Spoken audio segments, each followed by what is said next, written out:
listening to the Concierge Coaches Show with Bruce Cameron and Wayne Fritz, only on LA Talk Radio. Well, hello, everybody. Merry Christmas. Yes. It's here we are in December with our show. And welcome to the Concierge Coaches Show here on LA Talk Radio. I'm Bruce Cameron. Wayne is going to be out this week, but it's okay. It's okay. He'll be back the next time. And but you know what? We have a special guest with us today. That's right. On this show, we've talked about coaching from a lot of different capacities, but we also have a pretty solid part of the show that deals with mixed martial arts fighters, right? UFC. We've had UFC fighters on here, promoters, coaches, cornermen. We've had PFL and BKFC fighters and talent on the show. But this is a great opportunity to welcome Alec Hrenishin. Did I say it right? Close. It's Alec Hrenishin, but no worries. Everyone messes it up. It happens. Yeah, it is. Well, Alec, thanks for coming on today, man. I met Alec several years ago, and Alec is kind of not a UFC fan. He's like a UFC aficionado. He's a UFC maven.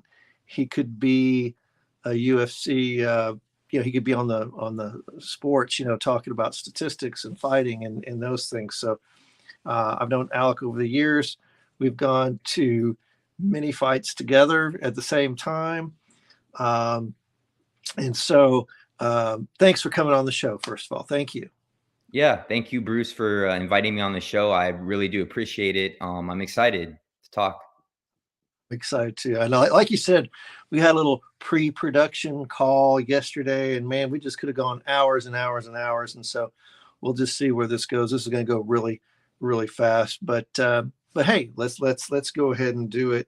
I guess. Well, I guess I'll start with, you and I have been fans for quite a while. We've gotten involved with seeing, experiencing, let's say UFC at a fairly extreme level, VIP type level, being able to interact with fighters. We both have social media accounts that are pretty active and everything, and visiting with fighters. So kind of tell our listeners and viewers, like, hey, what got you into UFC, and then then part two of that is how have you seen UFC progress over the last 4 or 5 years? What changes have you seen in the franchise in the last 4 or 5 years? So go ahead. So growing up, I would hear a lot of names thrown around, like Chuck Liddell, Anderson Silva, John Jones, Randy Couture. This was when I was maybe 10 or 11. This was back in the day, again, when the pay-per-views were the main thing. There really wasn't fight nights like today. And I remember a lot of my friends would really talk about it. They'd be into it. It always piqued my interest. I started really getting into the UFC and MMA in general, I'd say in the early 2010s. So like 2011, 2012 is when I really started getting involved in like watching it. Once I got to college, I could start paying for my own pay-per-views, and me and my buddies would get together and we'd watch the pay-per-views. And once, like ESPN bought the UFC, or bought the rights to broadcast UFC, it became a lot easier to watch fights, every week. Mm-hmm. And so I've been a fan for a good amount of time now. I would say that around 2018, 2019 is when I really started tuning into like every fight. I would watch all the big pay-per-views beforehand, but it wasn't really till then I started watching the fight nights as much. And then kind of going on to your second question, when 2020 happened, the pandemic, and there was no sports to watch, all there was to bet on and to watch was the UFC for a couple of weeks there. So everyone tuned in, and including myself. I really started focusing in every single week, watching, looking up all the fighters, their records and the stats and everything, really getting involved into it way before like I was in the past. And so like to answer your question about the last 4 or 5 years, how I've seen the UFC progress, I think one of the biggest thing was ESPN again buying the rights to broadcast. I really think that's gotten out to a broader, more like fan base that was not, traditionally an MMA fan or into the sport, thought it was too violent or whatever. And then again, COVID, I really think that when people were bored, they had nothing else to do. They were sitting at home. There was no other sports to watch or bet on.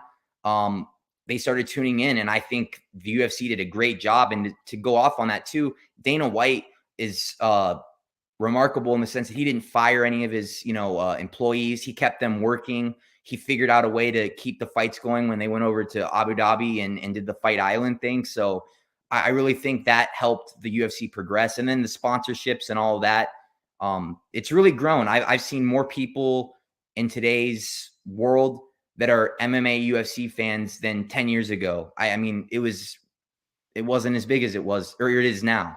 I agree. Just to kind of give, I'm going to give you a few seconds to do the calculation. Since 2018 to today, December 11th, 2023, how many live fights have you been to? Okay, so I've been to 33 live fights.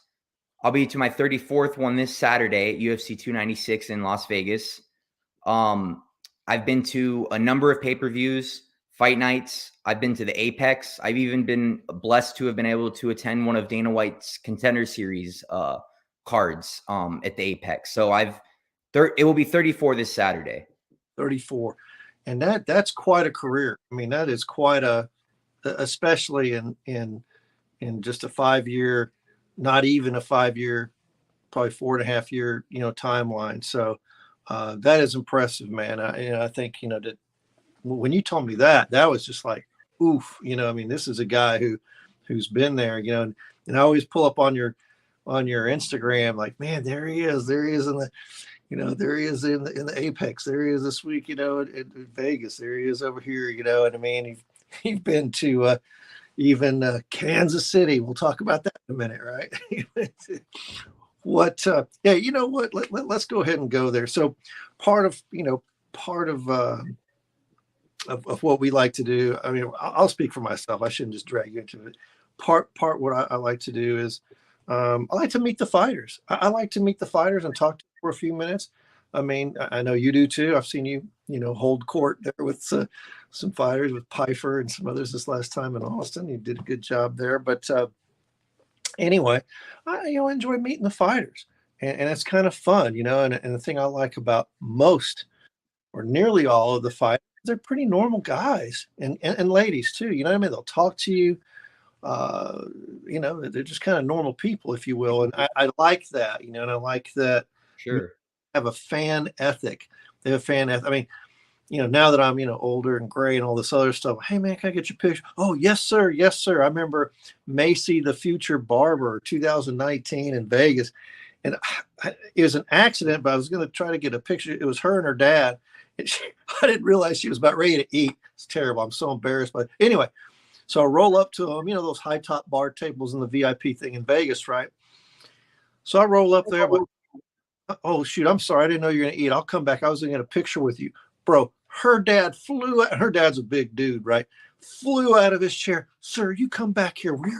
Macy, stand up. Put your arms around him. I mean, dude, you'd think she was my daughter I never had, right? Pictures over there somewhere. Anyway, so, right? There she was. Okay, thank you very much, So, and she was, very, very nice. Me and the fighters, the same night, Alec, I kid you not, the same night, I'm, you get the notification. So the UFC or the sponsoring, was it On Location? Yes. They send you a text of, hey, Derek Lewis, Israel Adesanya, blah blah blah. They've entered the VIP area, right? So you can kind of keep track who's there. Well, on one of the older notices was Glover Teixeira, right? And this is when Glover was fighting. And when Glover was fighting. So I go to my wife and I said, man, have you seen Glover? And she's like, he's right there. He was eating right next to me at the table, wearing a ball hat and a flannel shirt. And his beard was growing out. He was looking at me like, can I help you or something like that. Anyway, and he was a sweet guy, Glover lives in Danbury, Connecticut, has his gym there and is Yeah. more a Northeasterner than he is a Brazilian. But no, I'm just kidding. Good dude, right? I mean, just good guy. I mean, just talk about lessons, giving lessons and stuff like that. Anyway, so it's just so much fun to see these guys and women, that are, and talk to them, and just kind of, I think it adds an appreciation for the sport, who they are, and stuff like that. What are your thoughts about the fan experience and talking to fighters?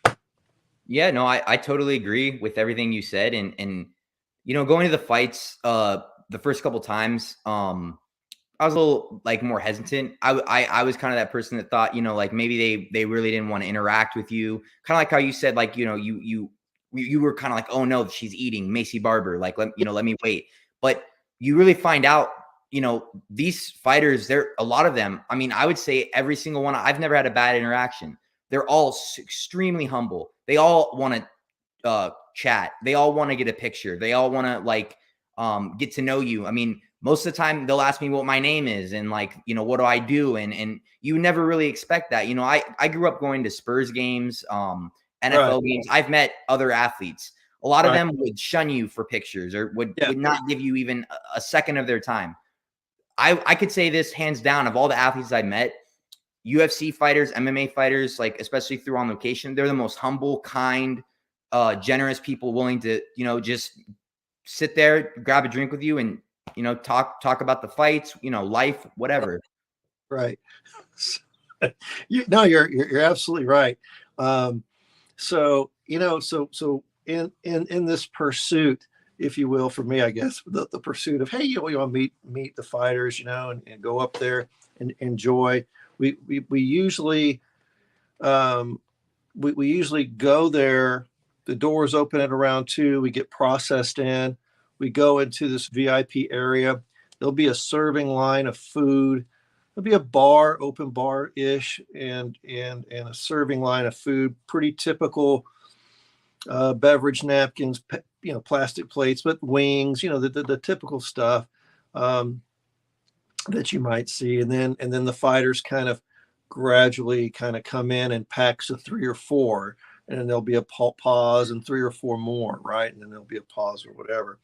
So back in the day, even on some of the fight nights, but certainly the pay-per-views, there's this expectation that we'd see about how many fighters. Let's say a pay-per-view fight, VIP, like a Houston level, Houston, Phoenix, even well, not Vegas. Now you can't really count Vegas, right? Because a lot of the fighters live in Vegas, the franchise headquartered out of Vegas. So of course, anything in Vegas is going to be good, right?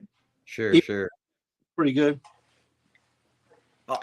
So yeah, I would say like on average, like with Vegas, the pay-per-views, I would expect, from my experience, there's usually around 10 to 20. Again, Vegas is the exception. But I would say pay-per-views 10 to 20. Fight nights, I've seen as little as 2. I've seen maybe as many as 5, 6. It really just depends on the fight, the location, but again, Vegas is the exception. I mean, there's always a big number of fighters that come through. But you know what? I mean, let's. I don't know if you went to Phoenix one year, but I mean, God, I'm blanking out. Justin Gaethje. So it's Gaethje, Eric Anders, the other gentleman. Oh my God, anyway. Like Phoenix had a big crowd. You know what I mean? In the VIP area, and then the Diaz's were interested, right? Nick and Nate, were kind of in and around, and Kelvin Gastelum. There you go. So there's a Phoenix turned out to be kind of a sleeper, but the area was like, did you ever been to Phoenix? Yeah, I was at UFC 274 when Gaethje fought Oliveira, and that they had a very big club. That was a very big club, and yeah, a lot of fighters came through that night. I remember that was one of the biggest stars that night. Like at the time was Paddy Pimblett, but it's kind of changed a little bit since his last fight against Jared Gordon. But we all know who won that fight. Who won that fight? So yeah, so Phoenix. So you were at, I guess, I don't know if so. You were at a venue. It obviously wasn't Vegas or a place like Houston or Dallas, but you went to a venue and there are only 2 fights. Like, 2 fighters come into Wow, was that a pay-per-view and it was only 2 fighters, or was it a fight night with just 2 fighters? No, so it was a fight night, and there were only, again, there was only 2 fighters that had come through. Again, with the fight nights and the geographical location of where it was at, this was Kansas City. I was thinking we'd be lucky to get 10. We'd be lucky to maybe get 7. I was a little shocked with 2. Going into the first off, the VIP lounge was actually not in the stadium. It was across the street. So that was also new for me too. It was kind of, it was like, all right, so we go over there, we go in, met the 2 fighters, and great guys, and grabbed a little bit of food, some drinks.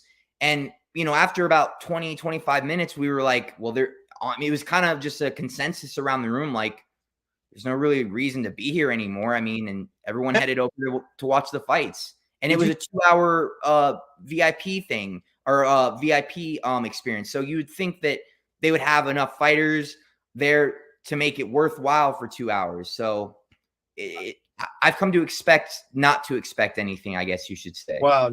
See, and I'm the other way. I would have, if I would have been to Kansas City and only seen 2 fighters, I would have lost my mind. I'd be blowing up somebody's phone, dropping somebody, you know what I mean? I mean, like, hey, what's going on? Hey, you got more fans outside in the fan experience, you know what I mean? In the booths and stuff like that.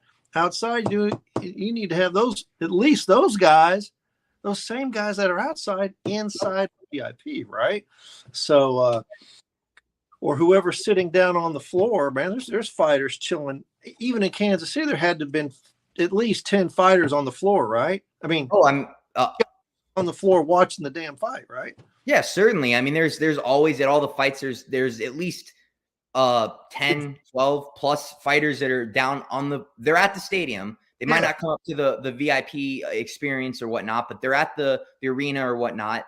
And one thing I've never really understood with fighters not, going is, let's say you're an up and coming fighter and you don't have a big fan base.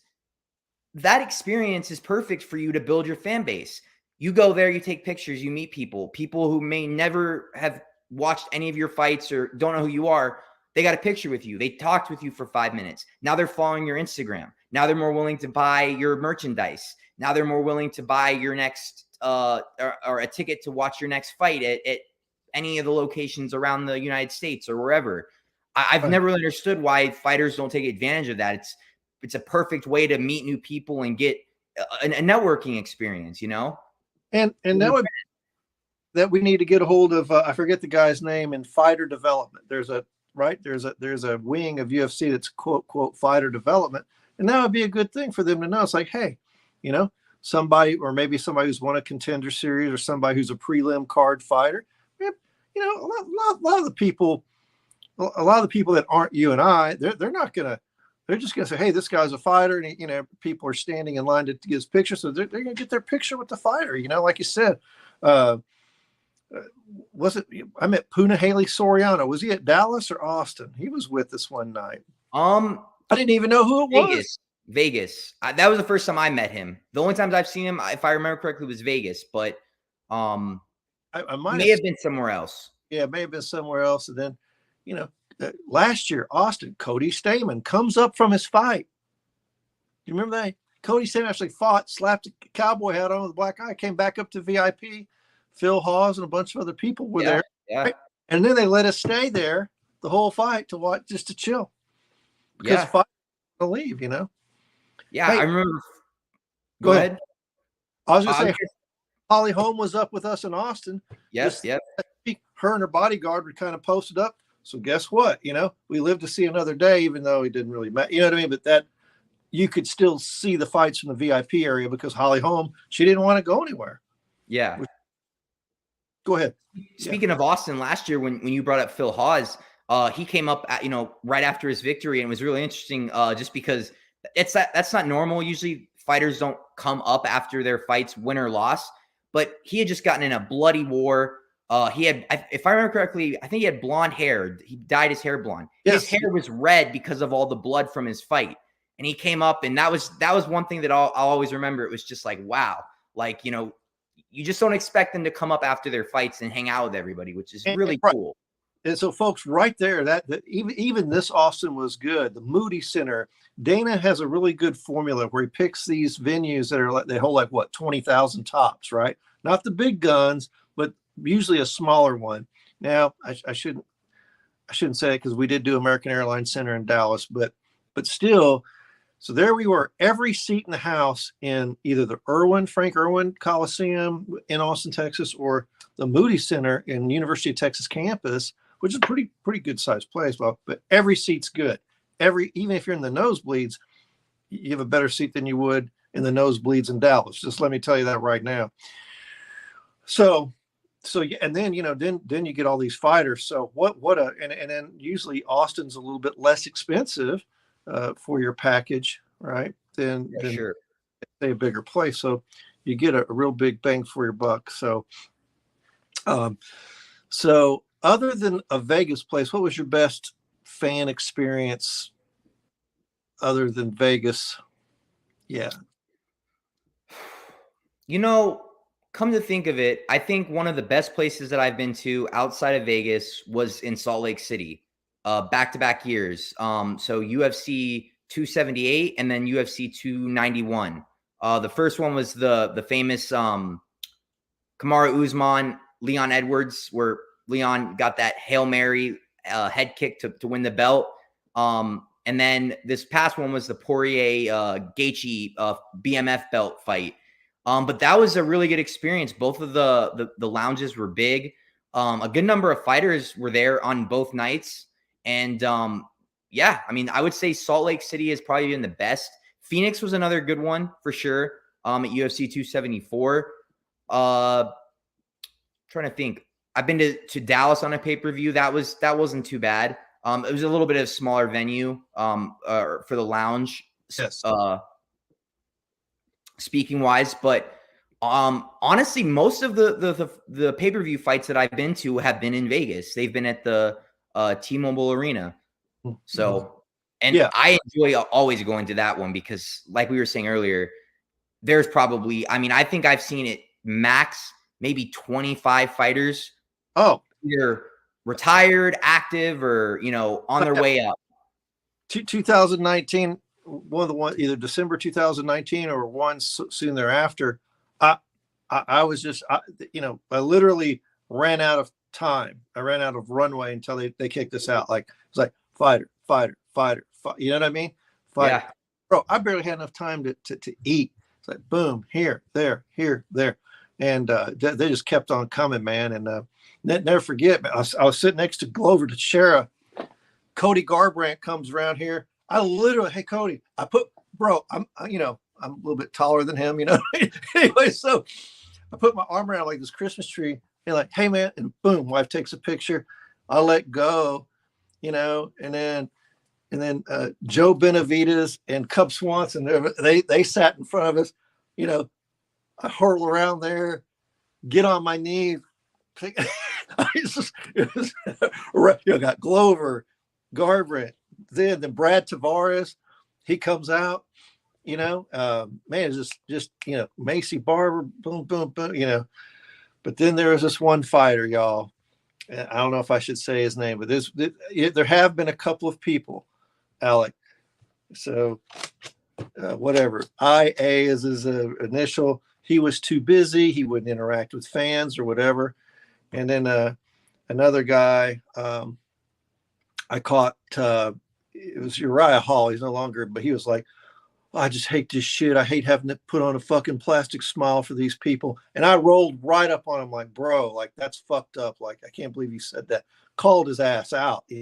That's surprising to hear that he would go up there and admit to the people that want to, be there and see him that he's putting on a fake smile. But, everyone's different. I don't understand why anyone would go up there if they had no interest in interacting with fans. It makes no sense.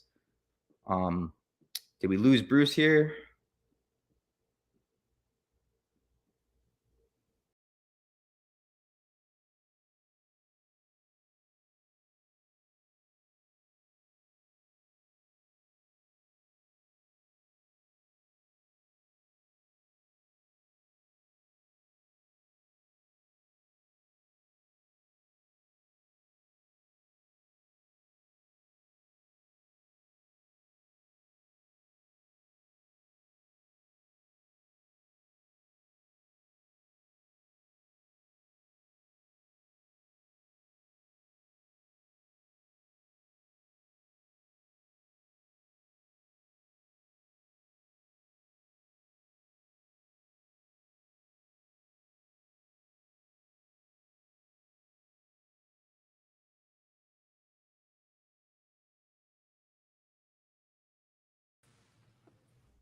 There we are.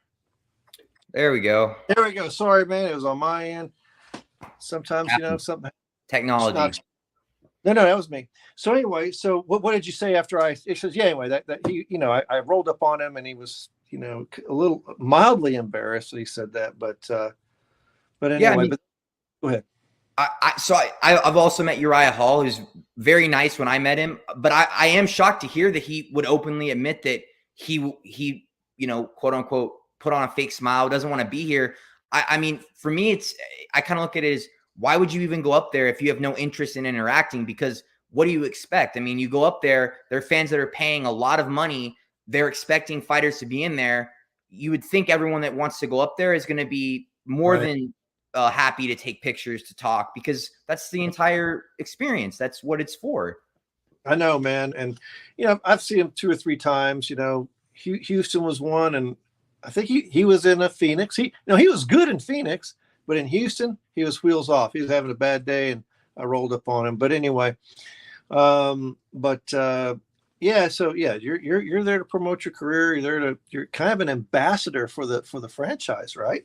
You need to put your best foot forward and go from there. So and look, we've seen those fans back there, right? The guy with the Sharpie, and he has a teddy bear and a belt, and and these guys are signing away thousands of dollars worth of eBay.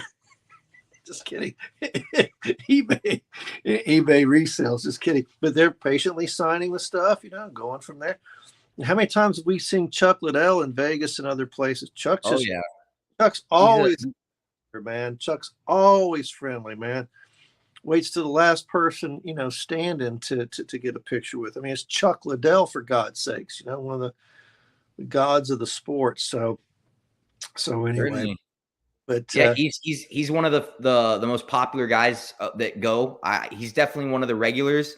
And yeah, I mean, Chuck Liddell was the first guy or male fighter that I ever heard the name of, like way back in like 2005. So it was Chuck Liddell and fighters like him, Randy Couture, Anderson Silva, that got me into the UFC. So it's really cool to see like a guy like Chuck Liddell and these Hall of Famers, or these guys that fought way back in the day, going up there, especially for these younger fans, or maybe fans that don't really know the history, to go up there and meet some of these guys, because it's a great way to start going back and looking at these old fights and the history of the UFC, because it's grown exponentially since that time to now. It absolutely has. Yeah, I met Matt Serra. Matt Hughes was here in Dallas in like 2014 or 13 or something, and so yeah, it's been real fun, like you said, to go back into the history of the sport and see GSP. How many Hall of Fame inductions? I went to one in 20, I guess, or 21. Have you been to any of the UFC Hall of Fame? Yeah, so I went to the one that they did right after COVID. That was the night that John Jones was inducted for his fight against Gustafsson. I went to the one the year after, so this would have been 2022 when Khabib was inducted, and then I went to this past one in July 2023. Anderson Silva was inducted, Jose Aldo, Jens Pulver. So yeah, they're really cool to go to. Definitely an experience for sure. Yeah, it's different, man. I mean, those people are just talking, and man, they need somebody with a hook to get some of them off stage. They're a little long-winded. Yeah, the John Jones thing was great. He's very nice, pointed. I'd like to thank my Lord Jesus Christ, yada, yada, yada. Boom, gets locked up that night for assaulting a car or something. But yeah, never know with these guys. But anyway, so yeah, so anyway, so back with this kind of fan experience, right? You're expecting, like I said, far and wide, like I said, 99% of the fighters are great. You want to have enough time to interact with the fighters.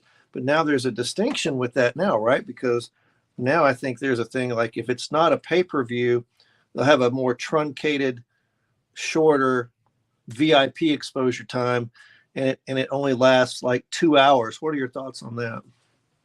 Yeah, so from my experience going to the fight nights, You're correct. The pay-per-views, they let you stay till the main card. So you're there from the early prelims to the start of the main card, which is usually 3 to 4 hours. And they also let you in an hour in before the early prelims start. So you get a really good amount of time to go in there and eat, interact with fighters, whatnot.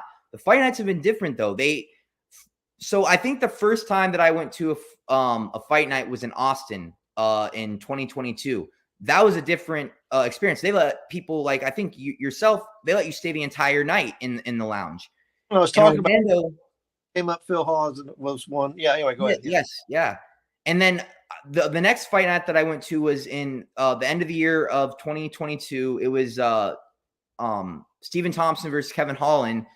Their VIP experience was only open for an hour. And I think a lot of people were very where was that? Irritated. Where was that? That was December 2nd, 2022. So that was just Orlando.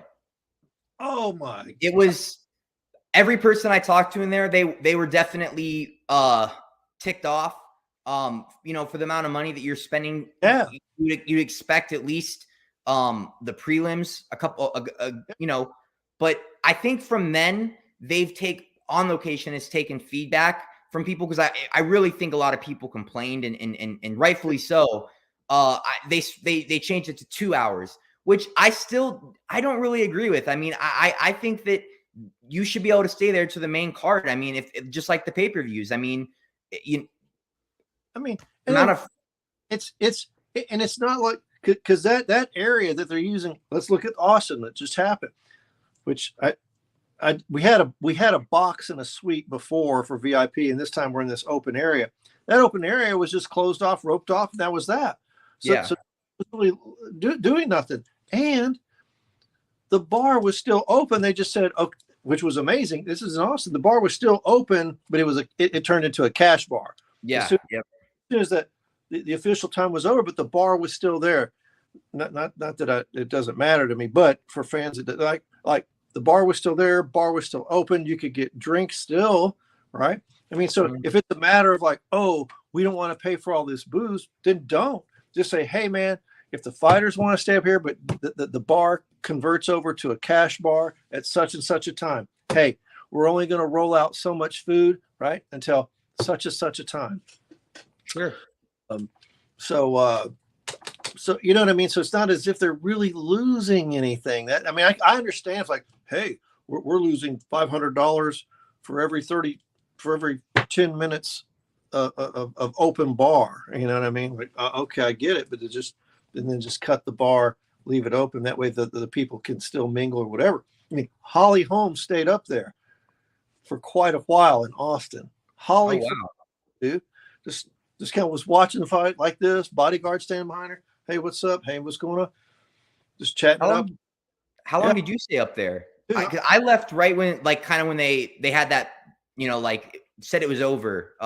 I went down, I think 3 fights into the card. Dude, I was like up to the main card. Okay, wow. So they let you stay up there. That's good. That at least, because I've been at past ones where they're like, you're out, like we're done. Yeah, I mean, but I knew anyway. But I knew once I saw her chilling, like, no, let's hold the line. And we had that crazy guy, Karen, that guy, Karen, anyway, with this the bald dude from Austin. He's kind of a fan. Anyway, that guy, he's an interesting personality. Let's just say that, right? Way more interesting than myself and my kids that are there. So but we said, no, if Holly's here, we're going to stay at the line. They're simply not going to ask a fighter to leave. You know what I mean? Yeah, sure. She had our left side flank. We're at the very end. It's like, so you're going to go through her to kick us out? No, you're not. See what I mean? So it was an excellent gestalt of body placement. So, but it was okay. I mean, I think my seats were maybe even a tad better than they were in the VIP viewing, So yeah. Okay. So what else is going on here? Well, man, we could talk about. I guess let's talk about the gambling side of it. I mean, I don't get it. Like, I thought DraftKings was an official partner. Now we see Slate. We see some other kind of crypto betting things. How's that been working? What is your sense of that?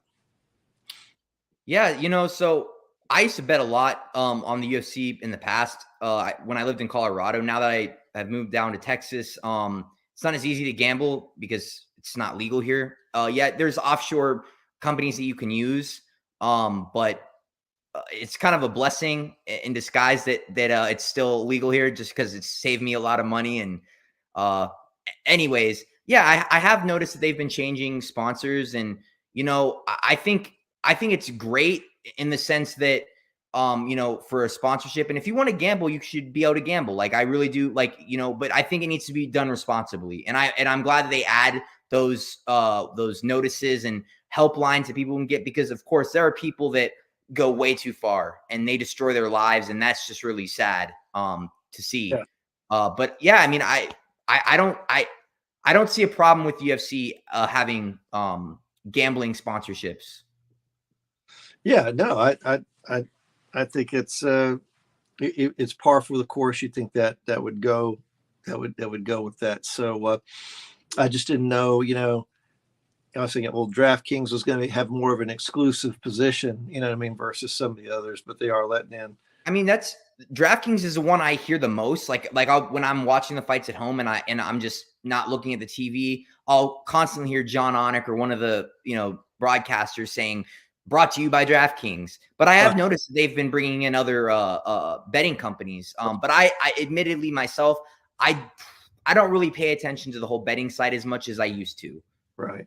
Now, so back in around UFC 262, UFC became public with Endeavor, right? And then did Endeavor end up buying WWE? Did they merge, or how did that? Are you familiar with any of that? Yeah. So from what I understand, the UFC was bought by Endeavor, and of course Dana and the Fertitta brothers, they made wow, did they cash in on their investment? I think in 2001 or 2002, if I remember correctly, they bought the UFC for $2 million, and they turned it into I think a $4+ billion profit. But yeah, recently I from what I remember was that the UFC and the WWE merged to create a company called TKO, which went public on the stock exchange. So that's from what I understand is. And I think that happened earlier this year. I think the TKO thing was this year. The Endeavor thing happened a couple of years ago. Yeah. Any thoughts on what that does to the franchise? Does that change kind of the spirit? Like the old UFC was just like, man, your fighters had big ass pictures of like beef jerky and shit on their pants. You know what I mean? They're like NASCAR cars. Right. And they had their sponsors. Just, I remember I was going to buy, I had a chance to buy like a shoulder of Aspen Lads for a first PFL. So anyway, like they're just selling quadrants, but now you can't do that. Everybody wears their crypto.com shirt, their Venom stuff. And so you see any downside of the over businessification of the franchise there? I don't. There, it goes kind of both ways for me. I could see where, like, back in the day and to this day, fighters, rightfully so, probably want more of a right to have their sponsors or whatnot on the shorts and stuff. I mean, I know Monster exclusively sponsors some fighters, so that's why you'll see some UFC fighters with the Monster logo on their on their shorts, and others you won't.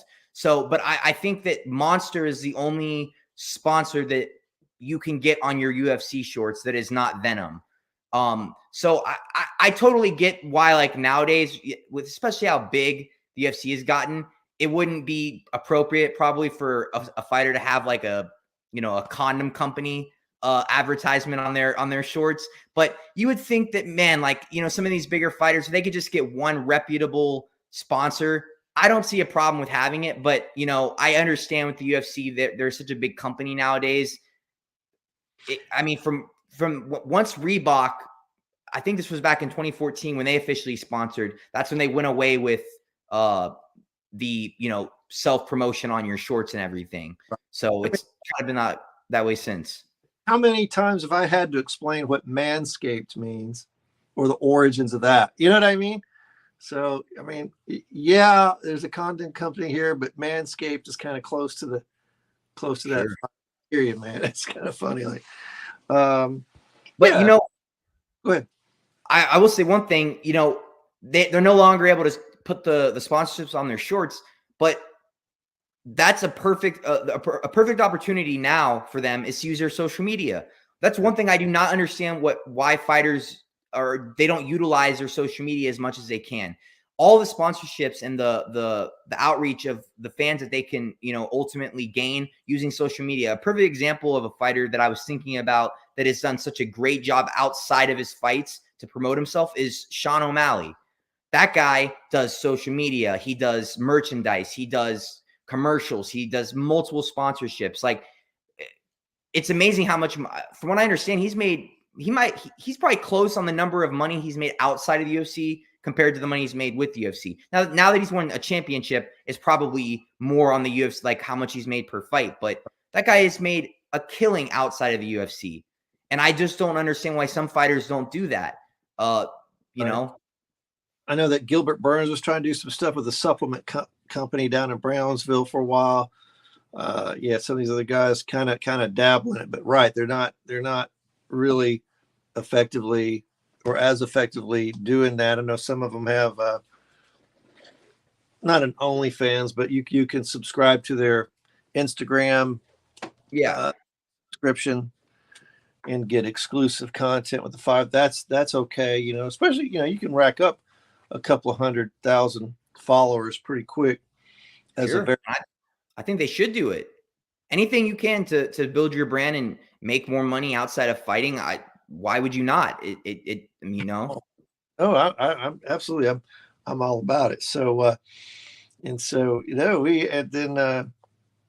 yeah. I mean, and it's really good. Like RDA or.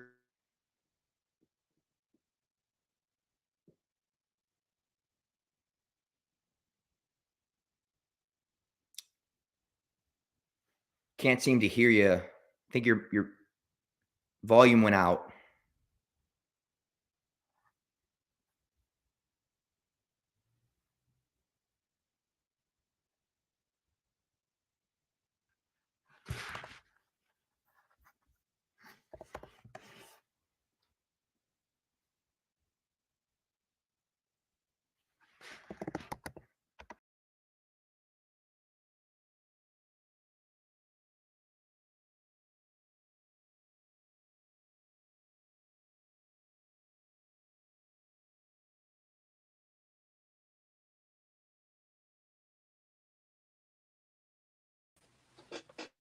All right. You're back again. There we go. I can hear you now. No, man. So anyway, yeah, like these fighters can, greater utilize their social media because, they're only, a couple of fights away. Real quick before we go, what are some of the things that you've seen lead to an early demise in a UFC contract where is it just, do you think it's a formula of how many fights? I mean, for some people, I don't want to say Paul Felder, but it seems like they lose fights all the time. They still keep them, keep them around. What are some of the things that you think are either kisses of death or whatever for a UFC fighter losing a contract? Well, certainly losing is not going to help you. Now, there again, how you just brought up, there's fighters that lose that will remain. However, more than likely, those fighters that have lost, more recently or are on massive losing streaks, they had a major winning streak in their past career, or they were close to a belt, or they're fan favorites. So that's exactly why they're still on. But if you're an up and coming fighter and you get signed post Contender Series and you get a 3-4 fight contract and you go 1-3, you're more than likely not going to get re-signed. It's like, well, let's look at Platinum Mike Perry real quick. I know we got a few more. So what did you track him now? Of course, he's now doing great at BKFC, but what got Platinum canned, you think, beside bringing in his girlfriend as a corner? But that was kind of a shocker. But I don't know. I honestly do not know. I mean, from my understanding, I think he might have just the UFC might not have, offered him a contract. And I also think he looked at it like, this is my opportunity as a free agent to go, field offers and see how much I can make. And I think at that moment when BKFC, they were looking for a guy like a Mike Perry to give a lot of money to come, and look at the success he's had. I mean, he's on a hell of a win streak. He's definitely making good money, no doubt, not just through BKFC, but through his sponsors. Yeah. Like Luke Rockhold, he stuck around for a long time and finally huge L's and had to go, right? Pretty much. I don't know. But it is interesting to see. And then like Ben Rothwell, I didn't even know he left UFC. I had no idea. Then one day I wake up, poof, he's in BKFC. There he is. Anyway, it's kind of strange, right? Yeah, no, sure. Yeah. I mean, like Mike Perry, Rothwell, Luke Rockhold, I follow like the social media and like the interviews and stuff. From my recollection, a lot of these guys, I think their UFC contract just ended. They had an opportunity maybe to stay around and re-sign, but they said, I'm going to go field offers. I'm going to go see what other companies are willing to give me, for my time. And I think because they're ex-UFC fighters, they have that ability to go to like the PFL, BKFC, all those other organizations and make some serious money. Anthony Rumble Johnson, didn't he jump somewhere before his untimely passing or not? Yes, I think he went to Bellator. Yeah, went to However, Bellator. I don't know if he left because he didn't get signed again. I don't know if they severed the contract. I honestly don't know what the whole situation with that is, but I do know he went to Bellator. Yeah, that's right. I forgot about that. So that's just another interesting franchise. But now that Bellator is merged, that's going to be some interesting combinations of fighters and weight classes and stuff like that. So, so it is kind of interesting. Do you think some of these other competitors are going to draw some folks away from UFC, or you think that UFC has to work harder to stay on their game? There was a recent press conference that Dana pointed out, and I tend to believe it, and I think you see it. People are not, like, including myself, I'm not buying PFL or past Bellator pay-per-views. I haven't gone to one of those events live. People aren't spending the money to go to those events or buy really the pay-per-views. And I'm not knocking the organizations on themselves or the fighters that go there, but unless a fighter is getting big money, right, I don't see really the draw to leave. I mean, a lot of the fighters that I've talked to, for example, On Location, they've through the experience, they've said they would rather retire than leave the UFC or get cut. I really think a lot of fighters in those other organizations, if they had the opportunity to come back to the UFC, they would. I think it just comes down to the money, Right. And even the fighters that never have fought in the UFC, that fight for PFL, I think if they had a good opportunity to go to the UFC, I think they would take it because it's the premier organization. It's true. I mean, well, man, that's it. We're down to 40 seconds, but that's a wrap. I know it went pretty quick. Sorry about those technical difficulties that are on our end, but it happens. That knocked me out. But hey, thanks for coming on the show today. Do you have an Instagram account or anything, or if anybody has any questions for you, how they can contact you, Alec? Thank you for having me, Bruce. I do appreciate you having me on the show. My Instagram, you can follow me at Alec_94237. And you could also go on LinkedIn and just look up my name, Alec Hernishin. And those could be the ways you could follow me or get linked up. I know, and your Instagram is quite a gallery of your collective experiences and with the fighters and knowledge there. So definitely, that's worth checking out. Okay, folks, there was another great episode of the Concierge Coaches Show here on LA Talk Radio. Don't forget to see us on our Facebook page.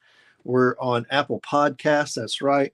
We're on iHeartMedia, and now we're on Amazon Audible. It's a little podcast that could. So multiple ways to come see us.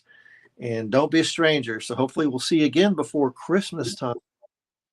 And until then, everybody have a great week and a blessed week and a safe week. And we'll see you here next time on the Concierge Coaches Show on LA Talk Radio. Take care, everybody. Thank you, Alec. See you. Yeah, thank you, Bruce. Have a good one, everyone.